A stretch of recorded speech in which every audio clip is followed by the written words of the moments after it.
fresh air. I just want to let you know that pollen done started falling, so it might be a little green. You really showed me that.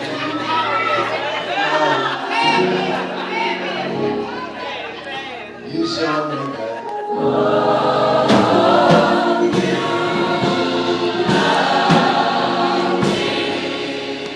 You showed me that.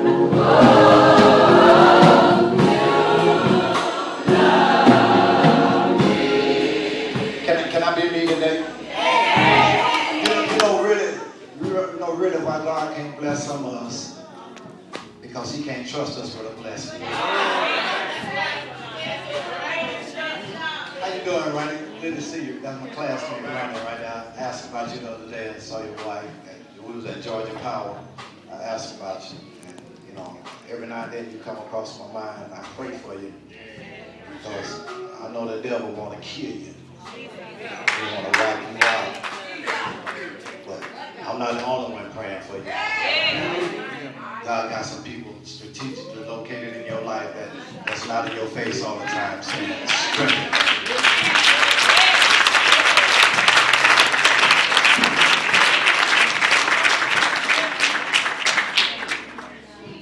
But God can't bless all of us alike because some of us can't handle it. Because some of you, if it didn't take your whole check to get you through the week, you'll cuss everybody out. And the only reason you're speaking to some of your family members because you know you're going to be borrowing from next week. So, ushers, you may be seated. You know you're going to be around there trying to get some rice or some sugar from them. So you just tolerate them. Because I'm telling the truth. But God has some blessings for us that's unimaginable. He got some things. And yesterday when I was cutting the grass at the house, and sometimes I know they be telling me I need to get rest, and we've been on a fast.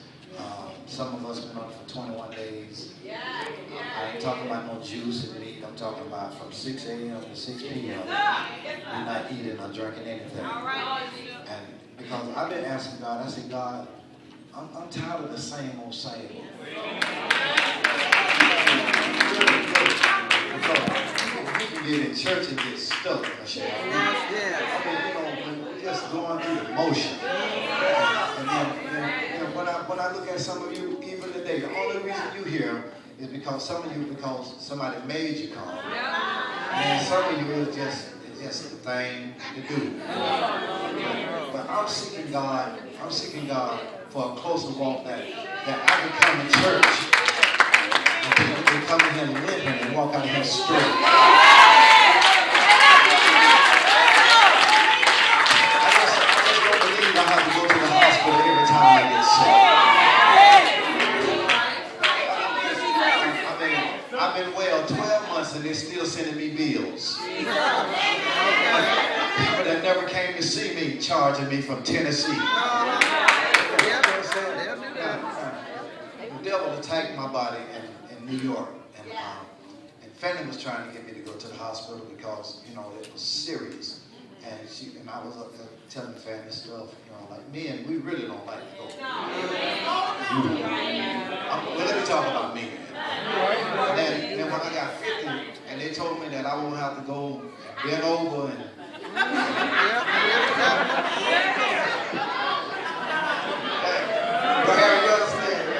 I said, oh, no.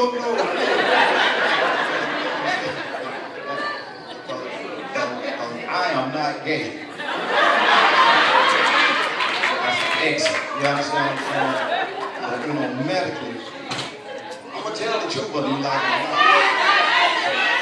Medically, you know, that's something that they do. But, you know, I was thinking about, you know, how the devil attacked me and different things. I just can't understand. If you kind of halfway saved, and I know there's no such thing as being halfway saved, but if you kind of halfway saved, every now and then when you come to church, in the car, at the house, something ought to come across your mind. to break you, to let you know that the only reason you ain't dead is because God been good.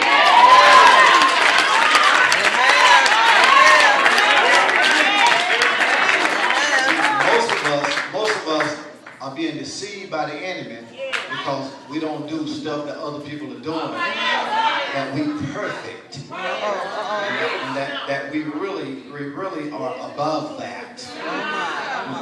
Really and truly, you understand? You understand what I'm saying? And then you see people in here that's got problems in their life and dealing with some stuff that you're not necessarily dealing with. You know they going to the club, and you know they got a little boyfriend. Why y'all got quiet? You know they struggling with some little issues, and you know they lost their car, and you know they lost their house, and you done heard all that stuff. And they come into church, and they out there on the floor shouting and dancing, and you sitting back there with your perfect self talking. See, you need to sit down.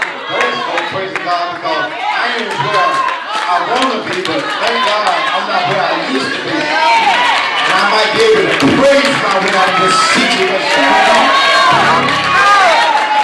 Yeah, I got a boyfriend, but I'm going to praise God till he get this thing straight.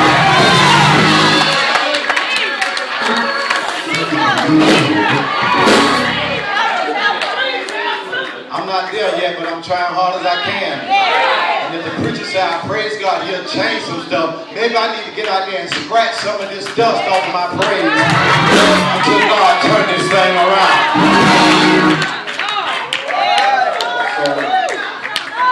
So every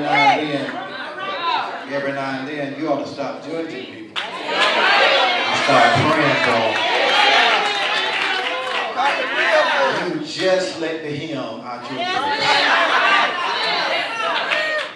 Why y'all quiet? You just got your key back from John.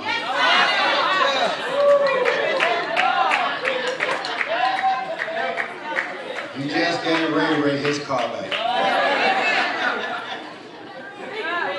You just changed your number so Charlene will stop calling you every 5 minutes. You will come to church and sit here like God ain't been good. Because there's about 100 of us in here could be dying with AIDS.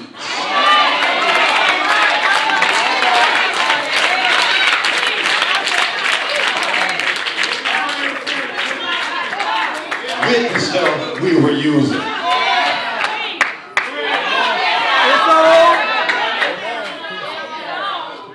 And about 50 more of us in here could be in the crazy house.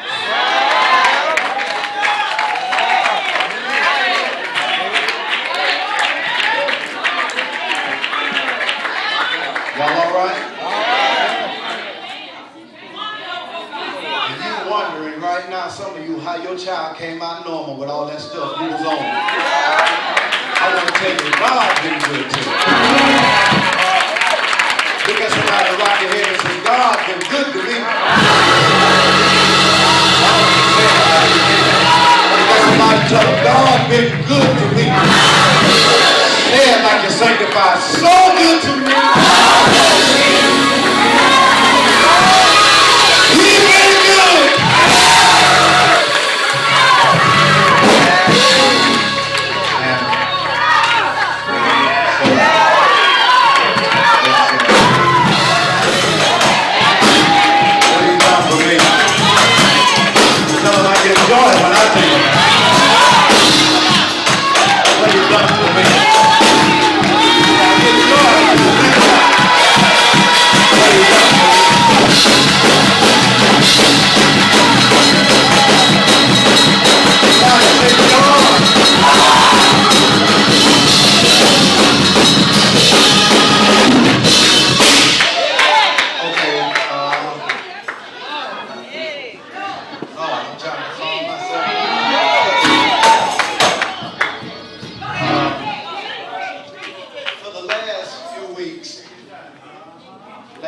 That's why I asked for your Sunday school book. For the last, I'm thankful. But for the last few Sundays, for those of us who go to Sunday school, we've been talking about Joseph.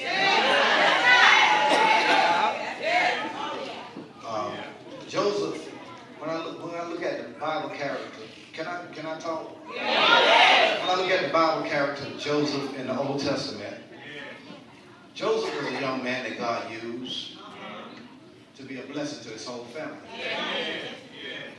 The name Joseph, different definitions, the Lord adds or adding.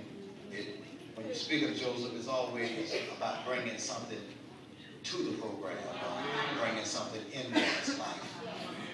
It's a good thing if you name your child Joseph. That could be a divine revelation to the parents. That's why you need to be careful what you name your children. Because you might put a curse on them. Amen.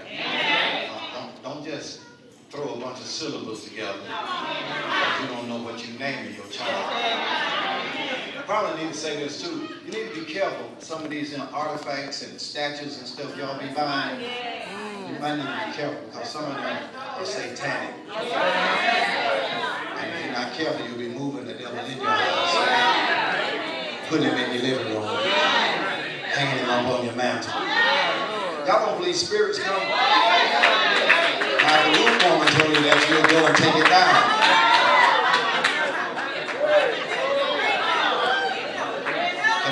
Can I have 10 minutes? It's amazing. Now, the only thing the Bible gives the devil credit for creating was confusion. Everything else he mimics. Mimic, that people say parrots talk, but Harry, parrots don't talk.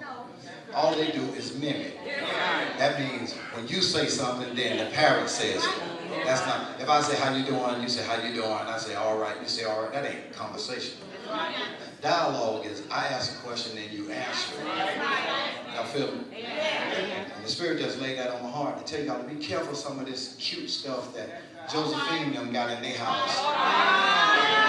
You can't bring that stuff in your house. That's why their family all tore up.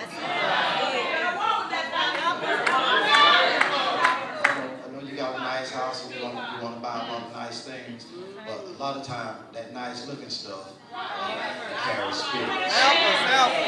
I went in this lady's house with some preachers, and when I walked in the house and I looked and saw all these artifacts and stuff on the wall, they had been to Africa and a lot of different places.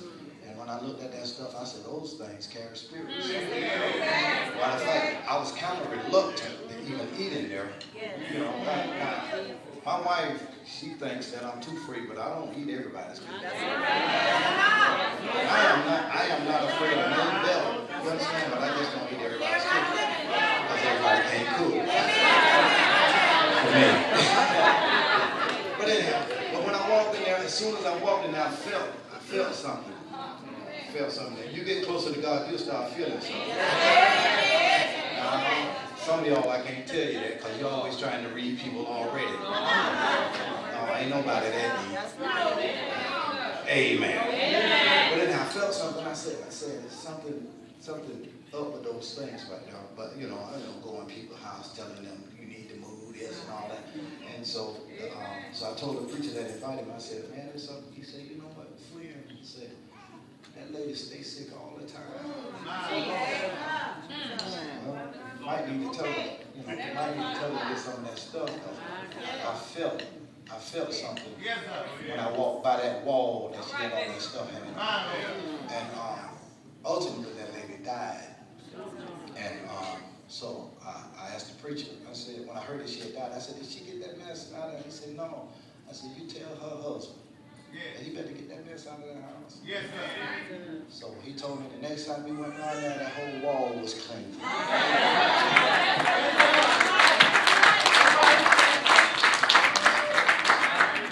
So her husband told her, say, you know what?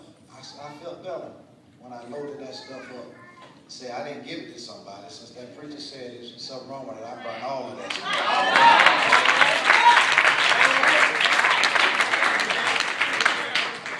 Don't make no sense to come out here and hear a curse and preach and don't exercise anything that he says. I'm just going to be honest. I know this ain't Pastor's anniversary, but you are not going to find no preacher no better than Chris.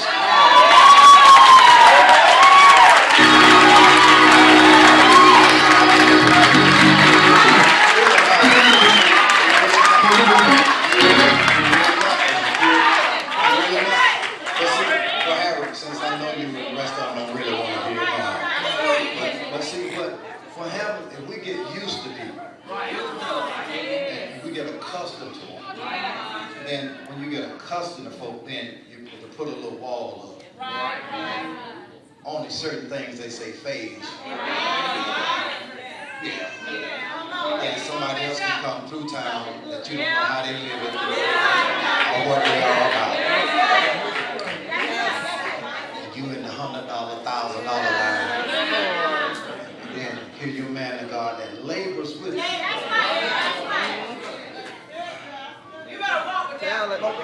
Nobody hurt me more than church people. Once I get in church, nobody hurts me more than preachers.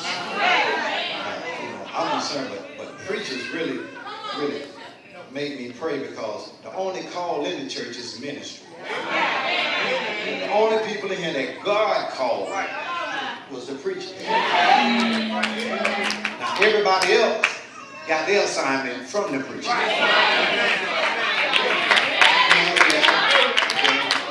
I know you special and you glad to be over to this ministry and that ministry and all that's wonderful. But your assignment came from the ministry that God called.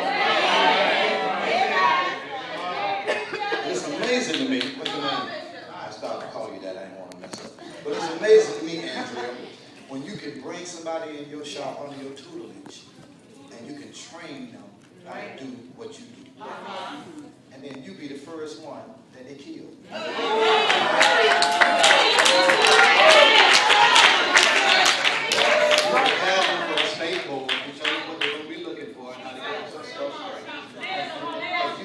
You never brought them under your auspices to just hold them, tame them. Your original design was to get them on their feet so they can have their own feet. You never did want them to just hang up underneath. You wanted them to go to the next level. But then, once they get to that place, then the stuff you start hearing is contradictory to your plans from the onset. They're talking about, well, Andrea did, and then you got to pray and ask God not to let you go over there in their shop and show out.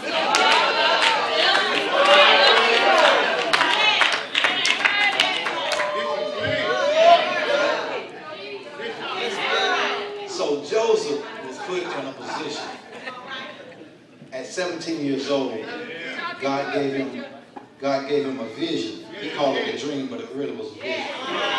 He gave him a vision where he was headed. God showed him everything bowing. Showed everything bowing. He shared it with his family. And sometimes family is the last people that we can tell what our plans are.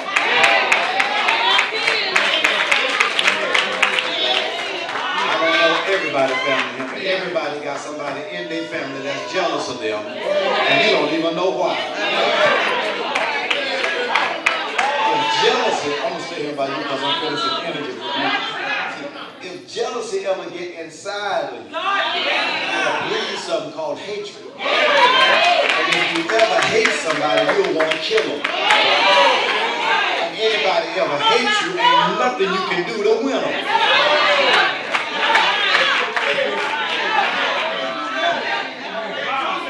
Some of you are right now trying to see why Flossie don't like you. You don't understand. I ain't never done nothing about her. I ain't never done nothing to her. I've always been nice. And you didn't even want to say that you paid the light bill when they cut the lights out. You don't want everybody to know that. That the last 3 condos you paid them. But she riding there calling you, oh Jesus. Like this thing. Hear of what she's saying, it gets in front of your skin. And I know we saved, but all of us ain't forgot how to fight. And sometimes you want to pull around to the house and shake dance.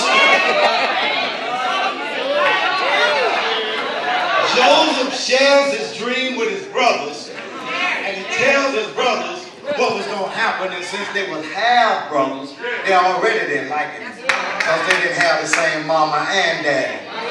Y'all feel what I'm saying? All right, so long story short, Joseph goes through a lot of things. Brothers wanted to kill him, but they did sell him. And then they sold him to some distant relatives called the Midianites. Next time we see him, y'all all right? Can I tell you, this is in your Sunday school. If you've been in Sunday school the last month, you know what I'm talking about. So he ends up being a slave in Potiphar's house. Then Potiphar's wife looked at him and said, kind of nice. Don't act like you went blind. My eyes came over real good when I got saved. I know fine when I see it. Yes. Yes. Amen. One of them here. If you know fine when you see it, say amen. Wiggle your toe in. Wiggle your toe. Wiggle your toe, your fingers or something. You know good looking when you see it.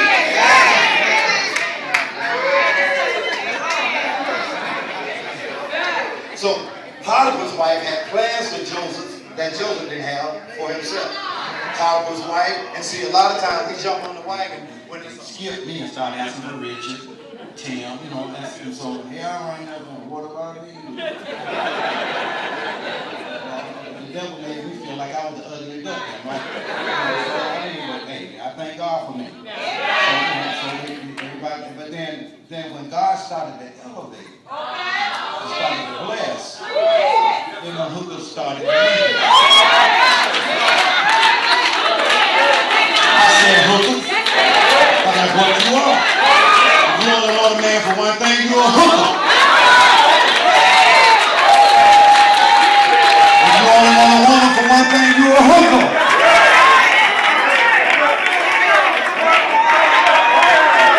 Can I tell the truth here? So Joseph had a plan. Joseph had a plan. Why y'all got quiet? I ain't scared to tell the truth. I get worse than this in prison where ain't nobody never a bunch of men. I get moved sometimes in prison. See, my mom and my daddy don't be there and family don't be there. So when I get in there, just me and them fellas. I call them spade a spade. And they love me to death. I have some men with me that ain't scared to fight. The state pay me to preach, they don't pay me to fight. So I got some guys in there that love to fight. So I have them with me everywhere I go. So Potiphar's wife desired Joseph. And she was relentless in her pursuit. Yeah, she was relentless in her pursuit. So she did everything she could to get him. But Joseph was more focused on where he was headed than where he was. See, some of us are not going to reach our promise without scars because we're so tied up with where we are. That's why God can't bless some of you because you're holding on to your seed. Your seed can't grow in your hand. In order for your seed to grow, you got to give it up. Can I get a witness? So Potiphar's wife couldn't get Joseph to do what she wanted Joseph to do. And you know what it is. So Joseph maintained his integrity with God and ran. But she grabbed his coat. She had his coat, but she didn't have his testimony. That's why I be trying to get these black people in Waycross to understand that you can't believe everything you hear about somebody. I don't care if it is in the newspaper, that don't mean it's true.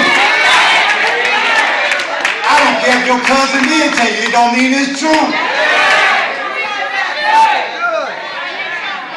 What opened my eyes, I was looking in the mirror at myself, and I told myself, you ain't all of that, so they must be wanting that anointing. You ain't got that, they want that anointing. Yeah, they ain't studying about you because just as soon as they get you, they will tell. Yes, they will. I ain't gonna tell. Yes, you ain't gonna tell. No.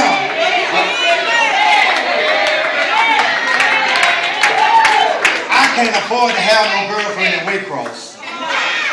Amen. I cannot afford to have no girlfriend in Waycross because just as soon as she see me with my wife and I don't speak, she gonna show out. But she will.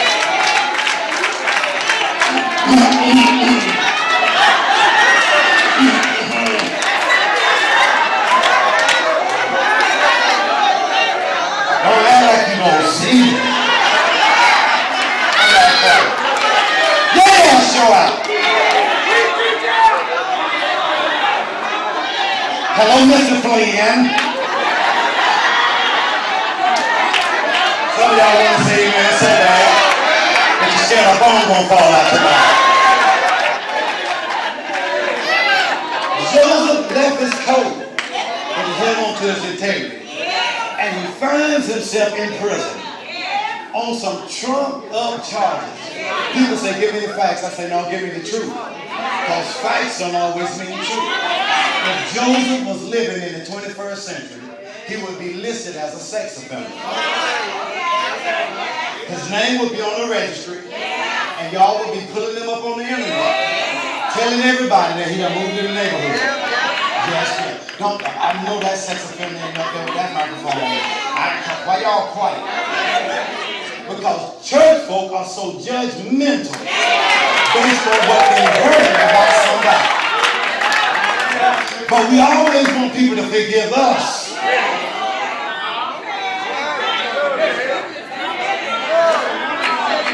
Sister Rhonda, if a woman walk up here, I want you to knock her out, okay? I want you to catch the man, okay? That's the wrong one. So what happened? Joseph goes to prison. Joseph goes to prison on sex offender charges. Look at that. That's right. Look at that.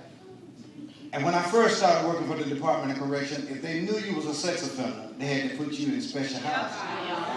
Because sex offenders, amen, they don't live too good. Because when they find out you done molested a child, y'all all right?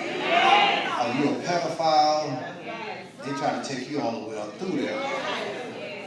They don't try to figure it out. When they see sex offenders, since they're not explicit in the detail, they'll get your GDC number, have their cousin to pull you up on the internet, and then they try to hurt you real bad. So Joseph was living in our day, he would have a terrible life. Kinfolk hiding their children when he come out. And all of the stuff Joseph is experiencing now is not what he saw in his dreams.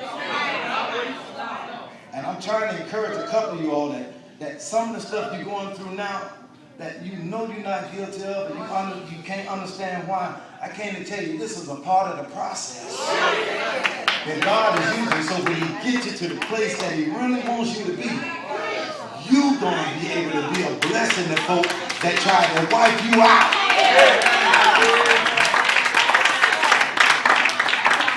Joseph is in prison. He interprets, in Georgia we say interpretated, but he interpreted people's dreams. I know it's interpreted, but he interpreted the baker and the butler's dream. The butler comes to him and tells him what he dreams, and Joseph tells him, you're going to be restored. You're going back. You're going to work for the king. You're going to work for Pharaoh. And then the baker said, well, shoot, if you probably need to tell him my life. You're a good lawyer. He got him out. He might have been him. But then he tells him that you're going to be killed. You're going to die. He tells the butler, when it's well with you, remember me. The same thing you told folk. So when you get on your feet, don't worry about it. Now, you know they slipped in Walmart and got a check. You know they done got paid. They ain't called you yet. Let me tell you when your kinfolk really start hiding from you when they get some money. You know they got their income tax because they claim your child and 3 of your cousins' children. And you ain't seen them since they came back and asked for Jamie's real name. Can I tell the truth here?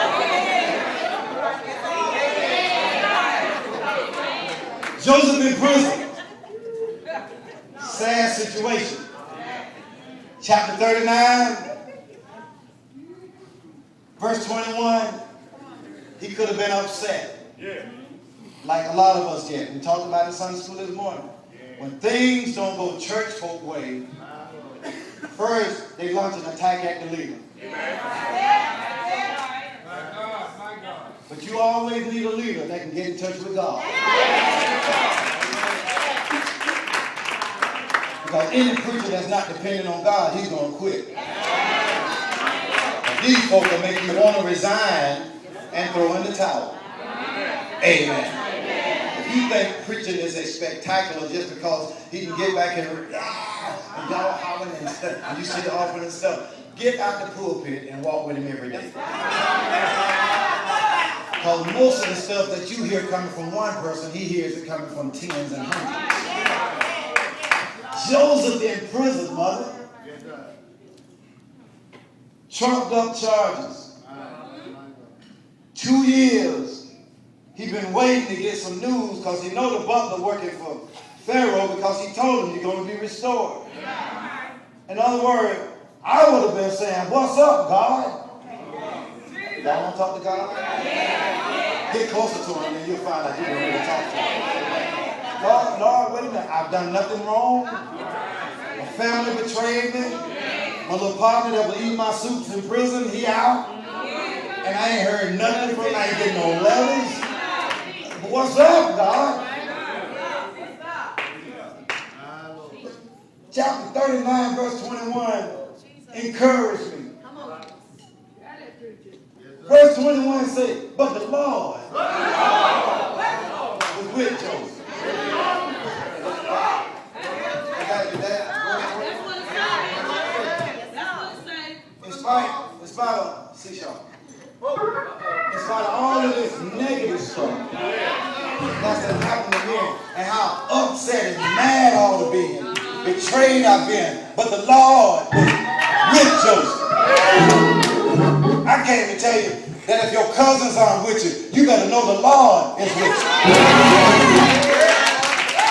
Can I get a witness here? If you roll with pennies and don't know what you're going to eat this season, you need to know that the Lord is with you. Give me a minute, David. I'm going to tell him. David said, yea, though I walk through the valley, of the shadow of death. He said, somebody please help me say, I'll feel no evil. For the Lord is with me.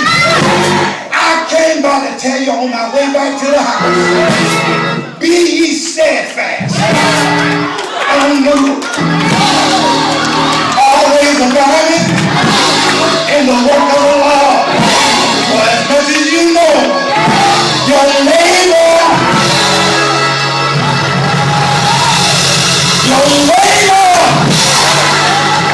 is not in vain.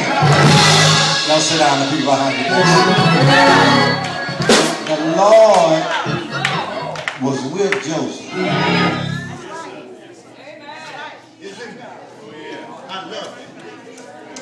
The only reason that the enemy didn't wipe us out is because the Lord, yeah, with you too. He was with you too. He was with you too. As soon as you quit that joke, he went to the other woman and shot her. The Lord was with you.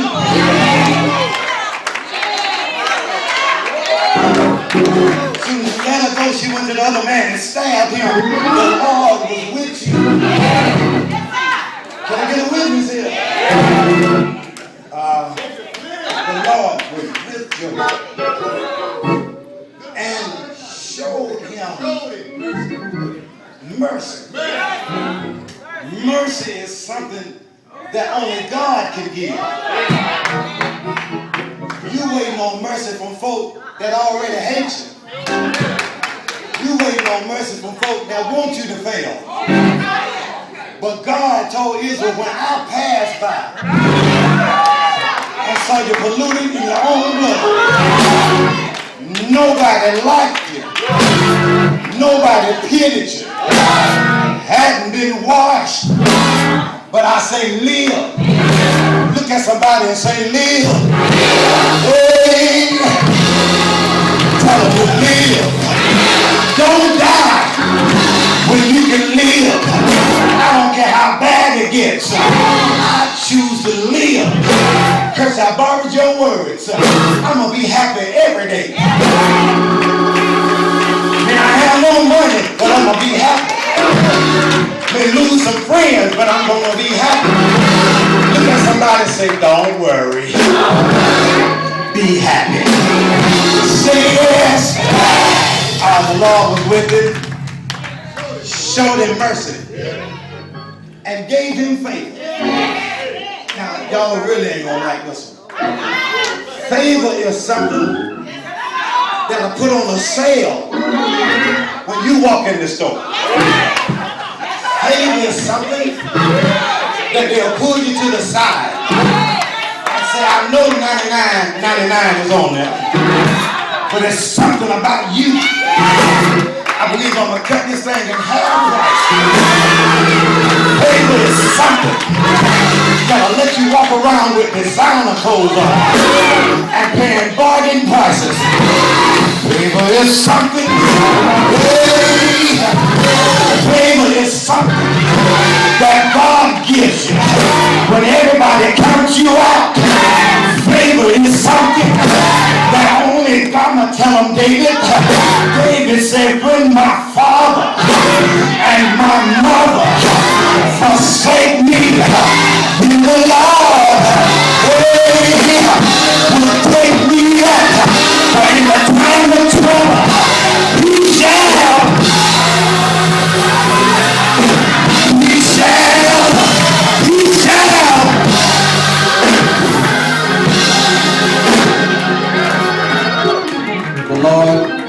The Lord was with him, showed him mercy, and gave him favor.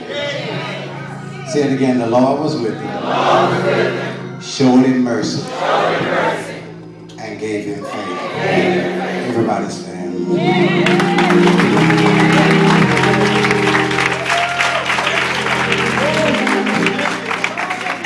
I lift my hands and tongue.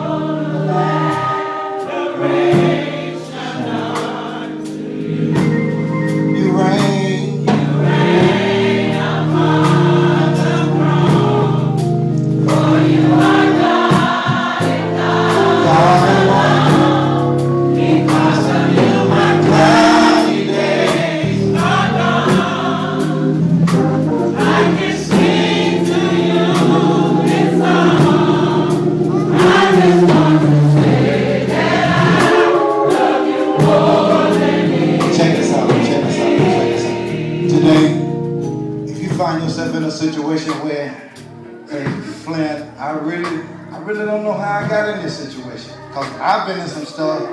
I ask myself, how did I get in this mess?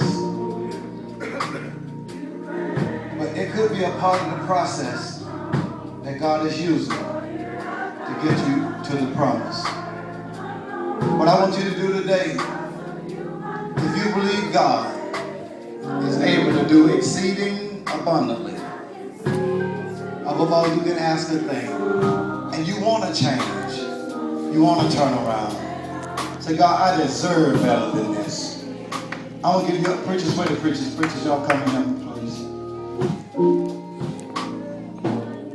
But you say, Flynn, it's time for this thing to change. I'm tired of this stuff. Same old, same old. We got preachers here today. They're going to stand in the gap with you. Say, I'm going to bring this thing. The Bible said, casting all your care on you. Why keep coming to church and taking the same problems back home? But I came today to tell you that God can turn that thing around. He can turn your scars into stars. He can turn that frown into a smile. But you got to know that the Lord is with you. He's going to show you mercy. And He's going to give you favor. Whatever your situation, your circumstance, just go to one of these preachers. You don't have to wait. Just if somebody in the way says, excuse me, I need to get up there. I got some situations that I need to get God. They might be all right everything might be fine for them, but excuse me, I'm going through some stuff that I need to give to God. The devil trying to kill me. He trying to wipe me out. He trying to run me crazy. But I ain't gonna go crazy.